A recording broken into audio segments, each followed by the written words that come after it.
अस्सलाम वालेकुम वीवर्स, कैसे हैं आप? उम्मीद है कि आप खैरियत से होंगे। हम रोज़मर्रा ज़िंदगी में उर्दू ज़बान में अक्सर ऐसे जुमले इस्तेमाल करते हैं जैसे कि उसने पलक झपकते ही मेरी गाड़ी मुरम्मत की। आपका पढ़ाने का तरीक़ा दूसरों से बहुत मुख्तलिफ है। ऐसा नहीं चलेगा, आपको सब कुछ बताना पड़ेगा। ऐसे जुमले हम रोज़मर्रा ज़िंदगी में ज़्यादा इस्तेमाल करते हैं जब हम इनको इंग्लिश में बोलना होता है या हमें ट्रांसलेट करना होता है। तो वो कौन से स्ट्रक्चर्स इस्तेमाल करेंगे जिनके ज़रिए हम आसानी से ऐसे जुमलों को इंग्लिश में बोल सकें। तो आइए शुरू कर लेते हैं, वन बाय वन वो स्ट्रक्चर्स पढ़ लेते हैं।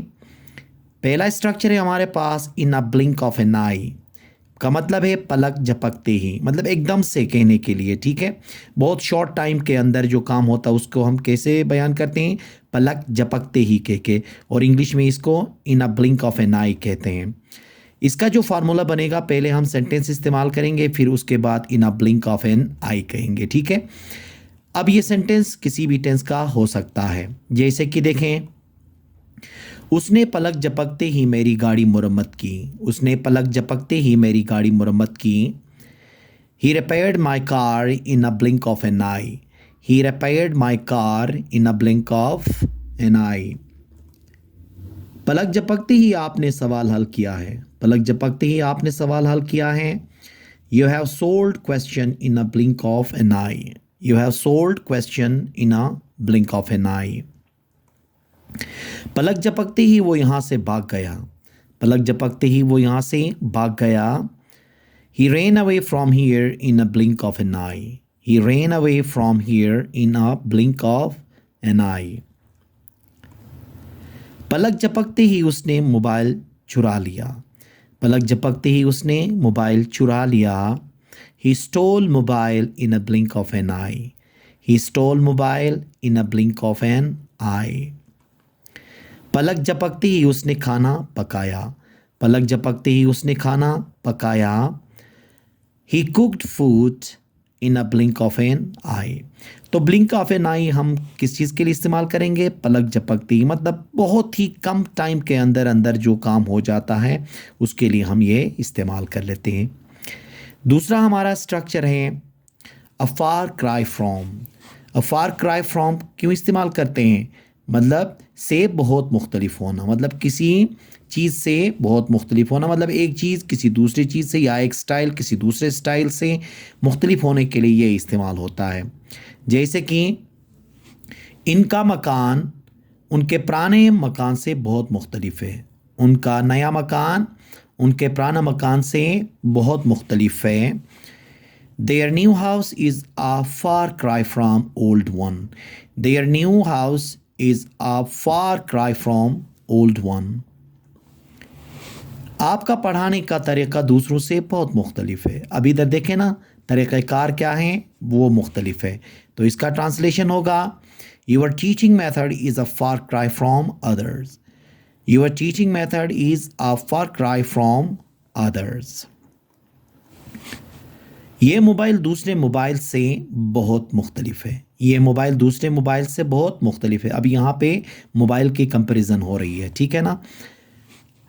This mobile is far cry from other mobiles. This mobile is a far cry from other mobiles. आपका मकान मेरे मकान से बहुत मुख्तलिफ है। आपका मकान मेरे मकान से बहुत मुख्तलिफ है। Your house is a far cry from my house. Your house is a far cry from my house. तो ये a far cry from का इस्तेमाल कब कर लेंगे? जब हम दो चीज़ों के दरमियान फ़र्क के लिए या मुख्तलिफ होने को हम जब बयान करेंगे तो उस वक्त इसका इस्तेमाल कर लेते हैं। थर्ड हमारे पास है इट विल नॉट डू। ऐसा नहीं चलेगा। जैसे कि अक्सर हम अपने ज़बान में रोज़मर्रा ज़िंदगी में ये इस्तेमाल करते हैं कि ऐसे नहीं चलेगा, आपको आना होगा। ऐसा नहीं चलेगा, आपको बोलना पड़ेगा। ऐसा नहीं चलेगा, आपको खेलना पड़ेगा। तो ऐसा नहीं चलेगा बहुत ज़्यादा हम अपनी डेली लाइफ में इस्तेमाल करते हैं। तो जब इंग्लिश में ये बोलना हो तो हम क्या इस्तेमाल करेंगे? इट विल नॉट डू का इस्तेमाल करेंगे। इसका जो स्ट्रक्चर बनता है कुछ इस तरह से बनेगा। इट विल नॉट डू के बाद हम सेंटेंस इस्तेमाल करेंगे। इट विल नॉट डू के बाद क्या करेंगे? हम सेंटेंस का इस्तेमाल कर लेते हैं। जैसे कि ऐसा नहीं चलेगा, आपको सब कुछ बताना पड़ेगा। ऐसा नहीं चलेगा, आपको सब कुछ बताना पड़ेगा। It will not do, you will have to tell everything. It will not do, you will have to tell everything. ऐसा नहीं चलेगा, उसे यहाँ आना होगा। ऐसा नहीं चलेगा, उसे यहाँ आना होगा। It will not do, he will have to come here. It will not do, he will have to come here. ऐसा नहीं चलेगा, उसे सब कुछ बता दो। ऐसा नहीं चलेगा, उसे सब कुछ बता दो। It will not do, tell him everything.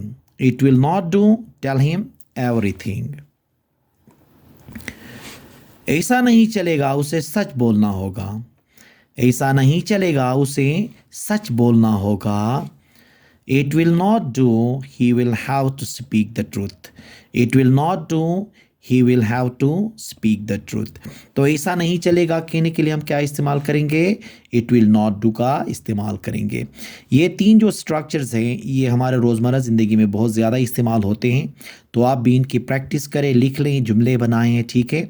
अपने फ्रेंड्स के साथ ये इंग्लिश में इस्तेमाल करते जाएं ताकि आपकी प्रैक्टिस भी हो जाए और आपकी अंग्रेज़ी बेहतर भी हो जाए। तो उम्मीद है कि आज का ये लेक्चर आपको पसंद आया हुआ होगा। Thank you very much.